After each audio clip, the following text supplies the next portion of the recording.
تو اللہ کے رسول صلی اللہ علیہ وسلم کی زندگی میں اگر ہم دیکھیں، ان کی سیرت کا، ان کی سنت کا مطالعہ کریں، تو نبی کریم علیہ الصلوۃ والسلام کو کوئی بھی نعمت ملتی تھی تو بہت شکر ادا کرتے تھے۔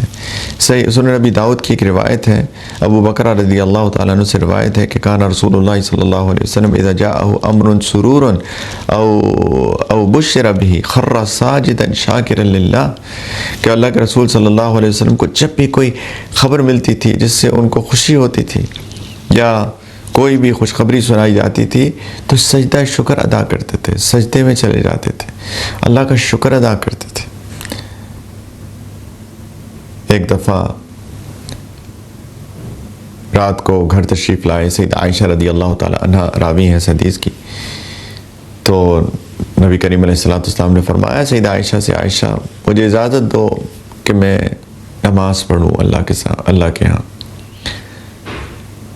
تو وضو فرمایا، عبادت کے لیے کھڑے ہو گئے، نماز کے لیے کھڑے ہو گئے، اور تقریباً ساری رات نماز پڑھتے رہے اور اتنے لمبے قیام کیے کہ پیر مبارک سوج گئے، جس کو آج کل میڈیکل سائنس میں ایڈیما کہتے ہیں، جس کے اندر پاؤں زیادہ دیر ایکزرشن کی وجہ سے سوج جاتے ہیں، تو پاؤں سوج گئے۔ تو سیدہ عائشہ رضی اللہ تعالی عنہ نے جب پیروں کو دیکھا کہ اتنی زیادہ محنت سے، اتنے زیادہ لمبے قیام کی وجہ سے پیر مبارک سوج گئے، تو پوچھا یا رسول اللہ آپ اتنا کیوں اپنے آپ کو ایگزرٹ کر رہے ہیں؟ تو سبحان اللہ جواب یہ تھا کہ عائشہ افلا اکون عبدا شکورا، عائشہ کیا میں اللہ کا بہت شکر گزار بندہ نہ بنوں؟ کیا میں ہر وقت شکر ادا کرنے والا بندہ نہ بنوں؟ اللہ کی مجھ پر اتنی نعمتیں ہیں، اللہ نے مجھے اپنا رسول بنایا، آخری نبی بنایا، اللہ تعالیٰ مجھ پہ وحی نازل کرتے ہیں، اللہ نے مجھے اپنا مقرب بنایا، اپنا محبوب بنایا، اتنی نعمتیں ہیں اللہ کی، تو کیا میں اللہ کا شکر گزار بندہ نہ بنوں؟ یعنی یہ تھکاوٹ کیا ہے؟ نماز تو میری آنکھوں کی ٹھنڈک ہے، اور میں اللہ کے سامنے اس لیے ایگزرٹ کرتا ہوں عبادت میں کیونکہ میں شکر ادا کرنا چاہتا ہوں اللہ کا۔ یہ ہے شکر ادا کرنے کا طریقہ، جو میں نے پہلی حدیث بھی بیان کی سنن نبی داؤد کی، کہ کوئی اچھی خبر سنتے تھے تو سجدے میں چلے جاتے تھے۔ یہاں پہ بھی شکر ادا کرنے کے لیے اللہ کے رسول صلی اللہ علیہ وسلم کا طریقہ کار کیا ہے، ان کی سنت کیا ہے؟ عبادت کرنا، اللہ کے سامنے سجدہ کرنا، اللہ کے سامنے قیام کرنا، ہاتھ اٹھانا، دعا کرنا، اللہ تعالیٰ کا شکر ادا کرنا۔ یہ ہے سنت کسی نعمت کی خوشی کے اظہار کے طور پر۔ عید، دو تہوار اللہ نے ہمیں خوشیوں کے دیے ہیں۔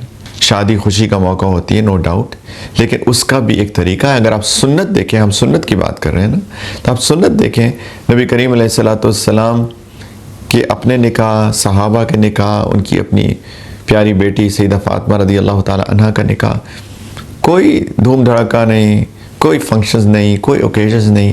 ہمیں تو کہا گیا سنت کی اتباع کریں، تو سنت کی اتباع میں تو کوئی فنکشنز نہیں ہے، کوئی اوکیزنز نہیں ہے۔ ایک ولیمے کا اگر اس کو فنکشن آپ کہیں تو ایک ولیمہ ہے، اور ولیمہ لڑکا کھلاتا ہے، شوہر کھلاتا ہے اپنے قریبیوں کو، دوستوں کو، رشتہ داروں کو، جتنی اس کی استطاعت ہو، بس وہ اعلان ہے نکاح کا بیسیکلی، کہ ہاں میری شادی ہوئی ہے، مجھے خوشی ہے۔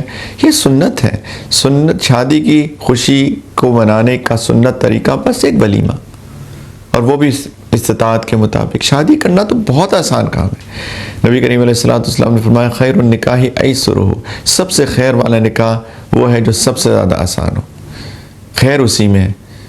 لیکن ہمیں یہ خوشی ہوتی ہے شادی کی، لیکن اب دیکھیے کیا سنت کی اتباع ہے، اور اللہ تعالیٰ کیا چاہ رہے ہیں؟ سنت کی اتباع کرو۔ اللہ کے رسول صلی اللہ علیہ وسلم کی زندگی دیکھو، انہوں نے جیسی خوشی کا اظہار کیا ہے ویسے کرو۔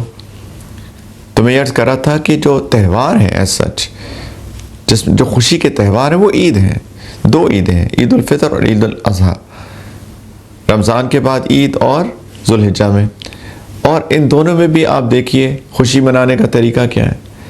خوشی منانے کا طریقہ ہے نماز پڑھو۔ اللہ تعالیٰ نے اسے نماز ایک چھٹی نماز رکھ دی، جس کو عید کی نماز کہتے ہیں، واجب ہے پڑھنا۔ تو اللہ سے شکر کا اظہار اللہ کی عبادت کرنا ہے، نہ کہ اللہ کے احکام کو توڑنا.